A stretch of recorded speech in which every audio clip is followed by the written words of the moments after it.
سورہ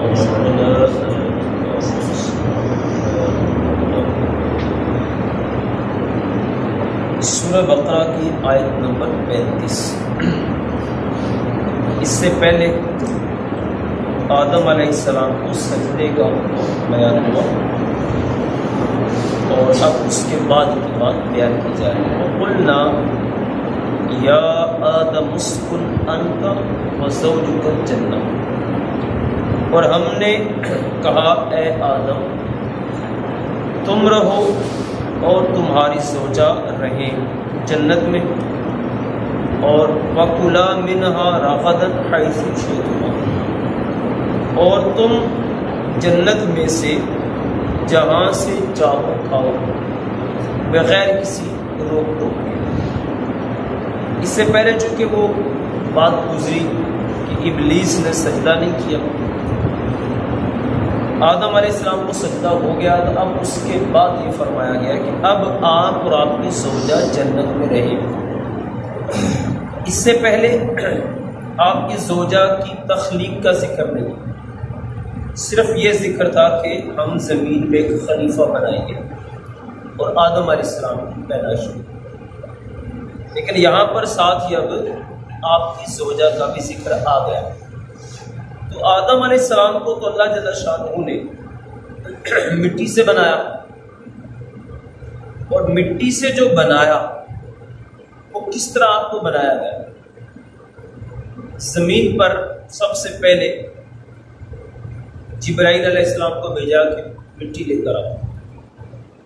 یہ جب مٹی لینے آئے تو زمین نے ان سے عرض کی کہ آپ مجھ سے مٹی نہ لے کے جائیں، کیونکہ مٹی زمین کو بھی پتا تھا کہ بعد میں کیا ہوگا کہ میرا کچھ حصہ جہنم میں جلایا جائے گا، کچھ لوگ ایسے ہوں گے جہنم میں جائیں گے تو میں جہنم میں جلوں گی، اس لیے عرض کی آپ مٹی نہ لے کے جاؤ مجھ سے۔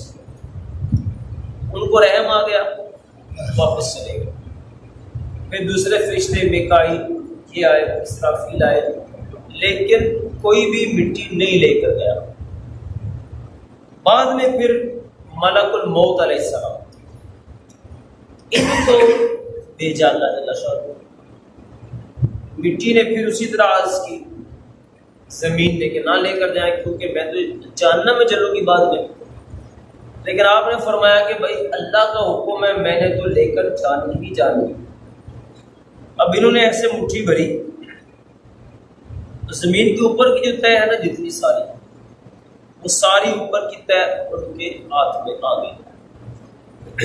اب یہ مٹی لے کر گئے، پھر اسی وجہ سے ان کو بھی روح نکالنے پر مقرر کر دیا گیا، کیونکہ اب انہوں نے نہیں دیکھنا کہ کوئی اس کے گھر کا نقصان ہو رہا ہے، اس کے بچوں کا نقصان ہو رہا ہے، اس کی بیوی کا نقصان ہو رہا ہے، یا یہ بڑا رحم دل، اس پہ رحم ہونا چاہیے، اس کے اوپر کرم ہونا چاہیے، کچھ بھی نہیں، بس اللہ کا حکم ہے روح نکالنے کے بعد۔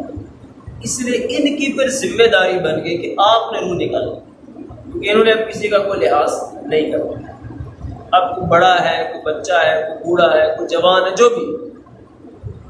پھر یہ حکمت کیا تھی؟ یعنی اتنی ساری جو اوپر کی طے زمین کی آئی، اس کی حکمت یہ اصل میں یہ تھی کہ انسان کے اندر ساری صفتیں پیدا ہو گئی۔ اب زمین کے اندر ہر رنگ کی زمین ہے، وہ کالی بھی ہے، سفید بھی ہے، بھوری بھی ہے، سرمئی بھی ہے، بالکل سفید بھی ہے، سرخ بھی ہے۔ تو اسی وجہ سے انسان کی رنگت بھی الگ الگ ہے، کہ جہاں جہاں جو جس مٹی کی رنگت تھی نا، اسی حساب سے اللہ نے ان کی وہ رنگت بھی بنا دی۔ اسی طرح انسان کی طبیعتیں بھی مختلف ہیں، کوئی سخت ہے، کوئی نرم ہے، کوئی کھارا ہے، کوئی نمکین ہے، اس طرح کی طبیعتیں۔ وہ بھی اسی وجہ سے ہے کہ زمین کے اوپر کی جو سطح ہے وہ بھی ایسے ہے، بعض جگہ نرم زمین ہے تو طبیعتیں نرم ہیں، بعض سخت ہے تو طبیعتیں سخت ہے۔ تو جو انسان کے اندر یہ جو صفتیں آئی ہیں، اس کے رنگت اور اس کی طبیعت، یہ بھی مٹی ہی کی طبیعت کے اعتبار سے، یعنی مٹی جہاں جیسے تھی اسی حساب سے بندے کے اندر بھی وہ صاف پیدا ہوگا۔ پھر اس کے بعد آدم علیہ السلام کو اللہ جل شانہ نے بنایا، تو آپ کا جو جسم ہے روح ڈالنے سے پہلے وہ رکھا رہا، اور اس کے اوپر 40 دن تک بارش ہوتی رہی، اس میں 39 دن غم اور پریشانی کی بارش ہوئی اور 1 دن خوشی کی بارش ہوئی۔ اور یہی وجہ ہے کہ زندگی میں انسان کو غم اور پریشانیاں زیادہ رہتی ہیں، خوشی کم ملتی ہے، یہ اس کا اثر ہے۔ اس کے بعد پھر آدم علیہ السلام کی تخلیق ہوگی۔ اب آپ کو جب جنت میں رہنے کا حکم ہوا، آپ اکیلے، کوئی ساتھی نہیں، کوئی کچھ نہیں، اس وقت آپ تھوڑی سی تنہائی محسوس کرتے ہیں۔ پھر جیسے ہی آپ ایک مرتبہ سوئے، اللہ نے آپ پر نیند طاری کی، پہلے تو وہ بھی نہیں تھی، نیند طاری کی، پھر ان کی پسلی سے، اوپر والی سے حضرت حوا علیہ السلام کو اللہ نے پیدا فرمایا۔ اب ان کا نام حوا کیسے بنا؟ اس کی وجہ بھی یہ تھی کہ چونکہ آپ کو زندہ بندے سے پیدا کیا گیا، تو حوا کا مطلب ہوتا ہے زندہ، حی سے نکلا، حی کا مطلب زندہ ہوتا ہے۔ ان کا نام بھی حوا اسی لیے پڑا کہ یہ زندہ بندے سے نکالی گئی، اور نکالی گئی پسلی سے، اور پسلی کیا ہوتی ہے؟ ٹیڑھی ہوتی ہے۔ اسی لیے کہا گیا کہ عورتوں کی جو طبیعت ہے اس کے اندر یہ ٹیڑھا پن پایا جاتا ہے، تو کہا اگر اس کے ساتھ زندگی گزارنی ہے تو اسی طرح ہی گزارنی پڑے گی، آپ اس کو سیدھا نہیں کر سکتے۔ اگر آپ اس کو سیدھا کرنے لگیں گے تو آپ اس کو توڑ دیں گے، اور اس کا توڑ دینا وہ طلاق ہے۔ لہٰذا اس کی طبیعت کے مطابق آپ کو اسی طرح اس کے ساتھ زندگی گزارنی پڑے گی۔